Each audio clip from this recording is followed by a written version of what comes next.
Yesu ashimwe bene data, ndabashuhuje mbifuriza amahoro y'Imana. Mwongere mugubwe neza kandi Imana ibishimire. Ndongeye ndagarutse ngo tuganire ku ijambo ry'Imana. Reka tubanze dusenge, dushima Imana ko ari Imana idukunda kandi tunayiragiza, ndetse n'iri jambo ryayo kugira ngo ribe irutunga ubugingo bw'ubwoko bwayo. Satani atatwibye, mu izina rya Yesu, amen. Mana, mu izina rya Yesu Kristo, umwana w'intama w'Imana isumba byose, Uwiteka niryo zina ryawe, uri umutabazi wacu, uri umucunguzi wacu, nta mana ihaye nawe Kristo, nta n'uwo twagereranya nawe. Turagushimiye ko wabanye natwe mu minsi itambutse yose, izina ryawe nirihabwe icyubahiro. Ngaho rero ngarutse imbere ya Kristo w'Imana n'ubwoko bwawe, duciye bugufi munsi y'ibirenge byawe. Mbere ya byose ubanze twezesha amaraso ya Kristo, tubarire ko turi abanyabyaha, twagendeye kure yawe, tuvuga ibidakwiriye, dutekereza ibidakwiriye, ariko wewe ubereye mwiza bagutegereje. Niyo mpamvu tugarutse imbere yo kugukora no gukiranuka kwawe. Imbabazi zawe zitwomeho, mu izina rya Yesu Kristo umwami wacu, urakoze Uwiteka, amen. Imana ibahe umugisha kandi Imana ibagire neza. Duherukana mu minsi ishize turiho tuganira ku magambo y'Imana. Uyu mwanya rero tugarutse nanone tuvuga ku magambo y'Imana. Hari ijambo Imana yampaye riboneka mu gitabo cyo gutegeka kwa kabiri ni 15, ibice ni 15. Turasoma guhera ku murongo waho wa 9. Umutwe w'amagambo waho uravuga ngo umwaka wa 7 wo guhara imyenda. Ku 9 akavuga ngo wirinde kwibwira icy'ubuntu buke uti umwaka wa 7 wo guhara imyenda urenda gutaha, bigatuma urebana imbabazi nke mwene wanyu w'umukene, ukanga kugira icyo umuha, adatakira Uwiteka akurega ukagibwaho n'icyaha. Ntuzabure kumuha, kandi numuha ntibizakubabaze, ngo kuko icyo ngicyo kizatuma Uwiteka Imana yawe iguhera umugisha umurimo wawe wose n'ibyo ugerageza gukora byose, ngo kuko ari ntabwo abakene bazashira mu gihugu. Nicyo gitumye ngutegeka nti ntuzabure kuramburira iminwe mwene wanyu w'umukene w'umworo uri mu gihugu cyawe, amen. Imana ihabwe icyubahiro kandi Imana ishyirwe hejuru kubw'umugambi wayo mwiza, mu izina rya Yesu Kristo umwami wacu. Dushima Imana rero kubwira ijambo. Uyu mugaragu w'Imana Mose yarari haganira n'Imana. Mu gihe yarari haganira n'Imana, Imana imubwira amagambo akomeye cyane. Aya magambo Imana yamubwiye ngo Abisiraheli hari igihe bageraga nyine cyo gutanga, igihe cyo kubiba muri rusange, cyo gufasha bene se, ngo ariko noneho bamwe bakajya bagera bakavuga ngo umwaka urarangiye wo guhara ibyacu. Bamwe bikabababaza, bandi bikabatera agahinda. Ariko uyu mwana w'Imana Mose kuko yari abizi neza, yaravuze ati jewe reka amategeko Imana integetse uyu munsi, reka namwe nyabategeke. Rero niyo mpamvu nanjye nzanyira ijambo Imana yampaye kugira ngo turisangireho. Nawe urebe ahantu uhagaze muri iyi minsi, urebe niba uhagaze aho Imana ishaka, urebe niba uri gukora ibyo Imana ishaka, urebe niba uri kuvuga ibyo Imana ishaka. Ijambo ry'Imana rivuga ngo gukiranuka ngo bidafite imirimo ibyo nta mumaro. Bivuze ngo icyo dukeneye rero nuko dukiranuka tukagira n'imirimo myiza ikwiriye abantu bavuga ko bazi Imana. Izina ry'Imana rihabwe icyubahiro. Uyu mwana w'Imana Mose rero yavutse mu gihe kibi cyane. Avuka mu gihe bari bariho bica abana b'abahungu, ariko aravuka. Amaze kuvuka nyina yigira inama ngo amuhishe amezi 3. Amezi 3 amaze gushira rero, icyo gihe Imana irongera iteramo nyina umutima nanone. Maze kumuteramo umutima, imutera umutima wo kwijishura umwana yabyaye, imutera umutima wo kwijishura umwana amaranye amezi 3 amuhishe. Abandi bana b'abahungu barapfuye, abandi bana b'abahungu barabishe, abandi bana b'abahungu. Reba natwe iyi minsi rero, uyu munsi wa none tuvuganiraho, hari hashize igihe kirekire, natwe nta mirimo, natwe nta kunyeganyega, natwe nta gutera intambwe. Bivuze ngo iki rero isuzume nawe. Uyu mwana w'Imana Mose nyina amaze kumwijishura ngo aragenda aravuga ati noneho ndabona ko nta kundi kuntu nabigenza, ngo aragenda baza akata, aragenda ajya kumujugunya ahantu mu mazi, ariko ntabwo byari imbaraga za nyina wa Mose, ahubwo byari imbaraga z'Imana ziri muri nyina kugira ngo isezerano risohore. Wirangara nawe rero ngo urebe aho Imana yagushyize. Niba Imana yaraguhaye amafaranga ngo urenganye bene so, niba Imana yaraguhaye gukena ngo uve ku Mana, bivuze ngo ijambo ry'Imana ritubwiye ngo iki, ngo ari nta gihe abakene bazigera bashira mu gihugu cyawe utuyemo. Bivuze ngo wowe, ijambo ry'Imana mu migani rivuga ngo iki, mu migani 30 guhera ku murongo waho wa 5 haravuga ngo ijambo ry'Imana ryose rirageragezwa, niyo ngabo inkingira, ikingira abayihungiraho. Ntukagire icyo wongera ku magambo yayo kugira ngo itagucyaha ugasanga uri umunyabinyoma. None kuri kareka kavuga ngo nagusabye ibintu bibiri, ntubinyime umwanya nkiriho, ngo nkuraho ibitagira umumaro n'ibinyoma bimbe kure, ngo ntumpe ubukene cyangwa ubukire, ahubwo ungaburire ibyo kurya binkwiriye kugira ngo ndahaga nkaguhakana nti Uwiteka ni iki, cyangwa nkaba umukene nkiba nkagayisha izina ry'Imana yanjye. Amen. Imana ihabwe icyubahiro kandi Imana ishyirwe hejuru kubw'umugambi wayo mwiza. Umva ikintu Imana yambwiye kugira ngo impaye aya magambo nanjye muri Bibiliya ndayasomye, nanjye ubwanjye numva ndatunguwe. Nari nabonye abantu bamwe nabonaga ari abantu bajyaga gusaba ahantu akazi, ariko nkabona abo bantu nta gaciro bafite. Ngiye kumva numva uwo muntu arambwiye ngo abakene barahinyurwa, ngo abakene barasuzugurwa, ngo abakene nta gaciro bagira. Ibyo bintu maze kubyumva, Imana imaze kubimbwira, nigira inama yo kuzamuka nzi imbere y'Imana ku musozi wayo wera, nza kuganira n'Imana, nza kuvugana n'Imana, nza gusengera abo bana b'Imana kugira ngo Imana igabanye ubukene mu bantu, Imana ivane ubukene mu bantu. Satani yahagurukije umudayimoni w'ubukene, uwo mudayimoni ni uwo kuza guteza abantu b'Imana kugira ngo barambirwe bave ku Mana, binube basubire inyuma, bavuge ngo noneho ya Mana nta kimaze. Ariko Imana yambwiye ngo none ije kugira icyo ikora, irangije uwo mudayimoni w'ubukene, dayimoni wageragezaga abana b'Imana. Imana yambwiye ngo imuvanyeho, kuko irambiwe agasuzuguro kose kari mu bana b'Imana. Izina ry'Imana yacu rihabwe icyubahiro. Uyu mwana w'Imana avuga ijambo rikomeye ngo Mana, ngo ntuzampe ubukene ntaziba, ngo nkagayisha izina ryawe, ngo kandi ntuzampe ubukire nanone ngo ndengwe, ngo ntazavuga ngo Imana ni iki. Aravuga ngo uzampe kubaho neza. Ijambo ry'Imana riravuga ngo iki, ngo abubaha Imana hari ingororano yabateguriye 3. Iya mbere ni ubukire, indi ni icyubahiro, indi ni ubugingo. Bivuze ngo iyo wubasha Imana ntabwo bibuza ibigeragezo kuza, iyo wubasha Imana ntibibuza ibicantege kuza, iyo wubasha Imana ntibibuza urugamba guhaguruka. Ahubwo ikibazo ni ukubivangavanga. Umva nkubwire mwene data, nyemerera muri uyu mwanya, fata umwanya usenge. Mva nkubwire bene data, muri uyu mwanya fata ibihe byo gusenga. Nibuka ubushize twari tuvugana n'Imana itumenyesha iby'ibihe. Umva ijambo ry'Imana, usome mu Bakorinto ba mbere, uraza kuhasanga amagambo akomeye cyane. Igice cya mbere ndetse n'icya kabiri urasanga amagambo avuga ngo iby'amaso atabonye, iby'amatwi yacu atumvise, ibyo ni byo tuzajya twumva. Hari ibyo yageneye abana b'Imana rero, hari n'ibyo yageneye abatari ab'Imana. Haranditswe ngo ab'Imana n'ab'Imana, n'abasatani yabahariye Satani. Umva ikintu gikomeye cyane Imana yambwiye.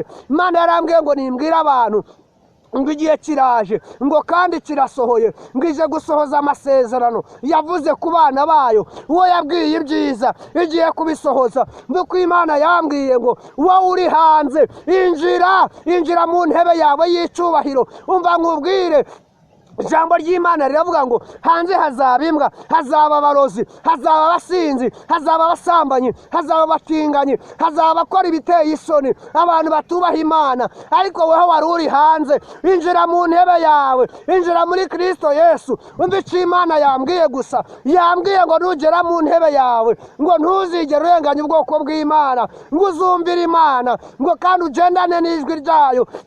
umva nkubwire, Imana yambwiye ngo nushoza intambara ngo uzajya uba wizeye imbaraga ngo zo kurwana iyo ntambara. Umva ikindi Imana yambwiye nanone ngo umuntu wambara imyenda atabaye ngo ntiyirate nk'uwambuye imyenda atabarutse. Imana yambwiye ngo buri muntu nawe maso asenge. Imana yambwiye ngo buri muntu nahaguruka asenge. Imana yambwiye ngo buri muntu nafata ibihe byo gusenga ngo kuko urugamba rurakomeye, intambara iracyahari ntabwo irarangira. Ngo ntimwirare, ibibazo ntabwo birarangira. Buri muntu afata umwanya asenge, ngo Satani ntabibire mwakagahe ngo kuko ibihe ntaho birajya. Ngo buri muntu afata ibihe byo gusenga kuko igihe kirahari, intambara ziracyahari, ibibazo biracyahari. Ariko mva ko Imana yambwiye ngo mbwire umuntu wayo wese ngo abayikunda, abayubaha, abayihungiraho ku manywa ndetse na nijoro ngo izabarengera muri izo ntambara zose, ngo izabakiza muri izo ntambara zose, ibyo bibazo byose ngo Imana izabarengera. Imana yambwiye ngo mbabwire ngo ije guhana ndetse no guhemba. Umva nkubwire mwene data, icyambwira muri aka kanya ahantu uhagaze, icyambwira muri aka kanya uwuriwe, icyambwira niba utari mu murongo w'abantu bafite ubutunzi ariko bagiye kububura, cyambwira niba uri mu bantu badafite ubutunzi ariko bagiye kububona. Mbitse Imana yambwiye ngo abakene barahinyurwa, ngo nta n'ijambo bagira, ariko irambwira ngo iraje kwiyerekana, ngo igiye kuvana hejuru ngo ishyire hasi, kandi ngo igiye kuvana hasi izamure hejuru. Icyampa uyu munsi wa none ukaba mu b'Imana iri buvane hasi izamura hejuru, aho kugira ngo ikuvane hejuru kumanura hasi. Izina ry'Imana yacu rihabwe icyubahiro. Haleluya. Imana ishimwe cyane kandi Imana ihabwe icyubahiro. Umva nkubwire mwene data, umva nkubwire mushiki wanjye, umva nkubwire muvandimwe wanjye, mva nkubwire wa mugabo we, wa mugore we, mva nkubwire wa musore we, mva nkubwire wa mukobwa we, umva nkubwire wa musaza we ndetse n'abana batoya. Umva nkubwire turi mu bihe byo gusenga, fata ibihe usenge kuko Imana yambwiye ngo iraje kandi ngo ntago bitinze. Iraje ntago bitinze, yambwiye ngo iraje ntago bitinze. Umva ikintu yambwiye ngo iraje guhemba. Ikintu cyashimishije kimwe nuko yambwiye ngo iraje guhemba, ngo ije guhemba ihereye hejuru. Icyampa ukaba warakoze ibyiza, ikaguhemba ingororano zikwiriye ibyiza, ntiguhemba ingororano zikwiriye abantu babi cyane. Abantu babi kibahemba. Kurikirana amakuru y'umuntu witwa Farawo, yari umwami yaramushyize ku ngoma, ariko igihe kigeze yanga kumvira ijwi ryayo. Iyo Mana niyo yamukuye ku ngoma, imutezamo imyuka mibi, imutezamo ibibazo. Ihagurutsa Dawidi imukuye mu bwungeri bw'intama. Nta zindi mbaraga z'abantu yakoresheje, ntabwo yatorana ku mashuri. Abantu mumaze guhinyura ijwi ry'Imana, abashumba muhinyura ijwi ry'Imana, abavugabutumwa, abahanuzi. Umva nkubwire, Imana iraje guhemba. Ije guhera mu bayobozi, ije guhera mu bacuruzi, ije guhera mu bapasiteri, iraje guhera mu bantu bayo. Icyampa mwana w'Imana ntube mu bantu Imana izacyaha, ahubwo ukaba mu bizahembera ingororano nziza z'ibyiza wakoze.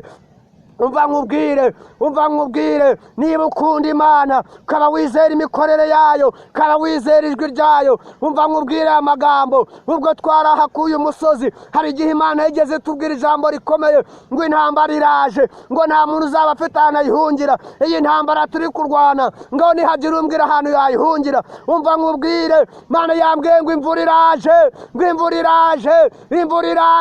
Niwumva imvura ntugire ngo niyigusha yazimya. Hoya ni imvura y'Imana nyine, ni imvura y'Imana. Nowa yarahanuye, abantu ntibamwumva, ngo ariko babonye igitonyanga ngo baravuga ngo wa muntu ngo ari Imana yamukoreshaga. Umva nkubwire bene data, abahanuzi bari guhigwa, bavuga butumwa nta gaciro bagifite. Abapasiteri nabo muri iyi minsi bamwe muvuye ku Mana, ariko umva mbabwire, buri muntu nagarukira Imana. Imana yambwiye ngo buri muntu nagarukiraho ngo yongere yiyunge n'Imana, ngo iracyategereje ngo abayigarukira mwese ngo nimuyigarukire kuko imbabazi zayo zihoraho iteka ryose. Imana yambwiye ngo ntago inezezwa ngo nuko umunyabyaha apfa. Umva nkubwire, Imana yambwiye ngo mbabwire ngo amasezerano ngo y'umukiranutsi ngo ntago azamuhesha ubugingo, ngo mu gihe yasubiye inyuma ngo n'ibyaha by'umunyabyaha ngo ntago bizamurimbuza, ngo igihe yakiranutse ngo akagarukira Imana. Umva nkubwire, garukira aho ngaho, garukira aho ngaho, garukira aho ngaho. Ibiguciye intege ni ibiki?